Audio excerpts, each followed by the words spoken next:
Yang i-flex ko lang sa inyo guys, yung ating tanim din na ano, yung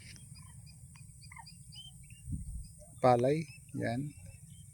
Ito po yung tinanim natin guys. Dapat itong ad July maani na.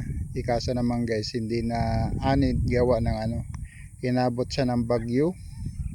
At saka lumubog po ito sa guys ng ano, tubig. Yan, sayang guys, natin na ano yung palay natin. Ano lang naman ito guys, kalating hektar na palay. Yan. Kaya sayang talaga oh. Hindi man lang napakinabangan gawa ng ano, gawa ng inabot siya ng pagtaas ng tubig. Galing lawa ng ano, tubig. Yan guys, sayang. Hindi napakinabangan yung ating ano, tanim na palay. Di ba?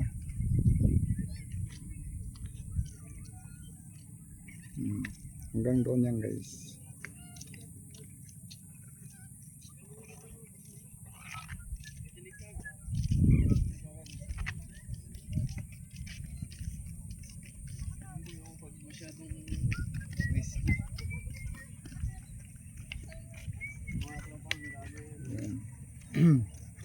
Kung naani sana to guys, mayroon sana tayong bigas.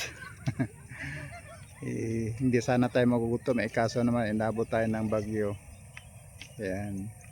Ito guys, dapat ito maani ito, nasa almost 3